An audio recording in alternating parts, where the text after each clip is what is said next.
Hey, how's it going? Thought I'd make a quick video on adding the engine block heater to a Yanmar 347 Alpha tractor. This is what we have, the YM347. The A is just no cab. I just don't have a cab on it. It's just the ROPS, the rollover bar. So I just want to make a quick video. So you will have to drain your engine coolant. You got your radiator. If you come down, we're on the right side of the tractor.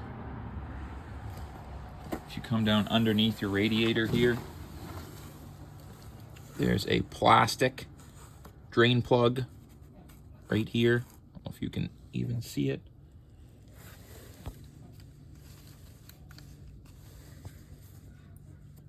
Right here. Okay, that's 12 millimeter drain plug.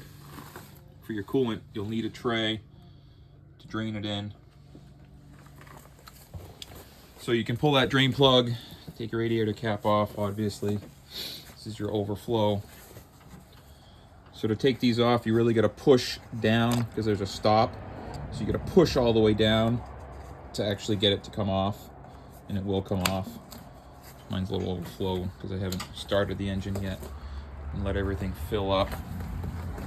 So the engine block heater is on the right side of the engine block, behind these wire sets, right next to your starter.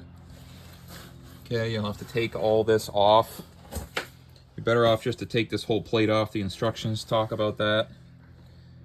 You take this whole cover plate off. You get 12 millimeter bolts. Then you have 14 millimeter. Focus on that. 14 millimeter, the two black bolts right there. Those are 14 millimeter. You can take those off, and if you disconnect your coolant line right here, it's just painted, so you just pull those, clip that off, disconnect that line. This whole bracket here will slide right out. This is all connected, this bracket inside here. You can slide that all the way out. You can see it a little better there. So this whole bracket, it's just a shield. This whole thing will slide out above your starter there with just that hose. And you'll really want to take some time and make sure you look inside, because mine was rusted all inside here. Hard to see. Inside and down in there was a little rusted. So I just cleaned that all up, repainted that with some high heat paint just because it could get a little warm in there. So you might as well use high heat paint. You're around the engine in the exhaust manifold there. Okay, so those are 12 and 14 millimeter. So 14, 12 millimeter bolts. And these little ones are all 12. If you need to take this little bracket apart from it, you just pop the clips off on these clip wires. Be careful you don't disconnect that plug for your starter there. That might disconnect. You can just plug it back in. That one right in there. And then you can see the heater plug inside. It's brass inside there with the plug in it.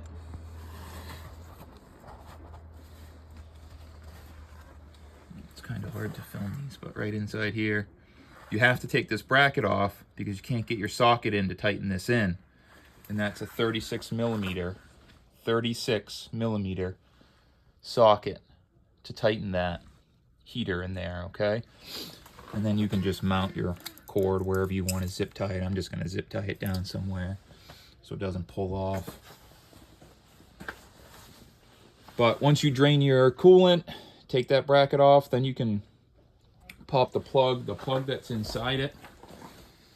You can pull that plug out. That just takes your 1/2 inch socket, so you just need an extension, any extension. Fit right in your plug, and that'll come right out. You should use plenty of thread tape when you're putting it back in. This is the front page for that heater kit that it comes with. It's weird because it says YT, but it's really YM. And then you tighten that down. Your heater plug, 74 to 85 foot-pounds for the block heater. tighten that down. That's pretty much it. And then you can just fill it right back up. Put your drain in on the other side of your radiator. Make sure your hoses are connected back together. And then fill it back up with a nice clean funnel right from the top. And you should be good to go. Then you got to start it, let it run, obviously, and then recheck your coolant level here. Make sure between here. I like to go on the high side. But that's it. The instructions say you have to cut this bracket in here to get your socket in.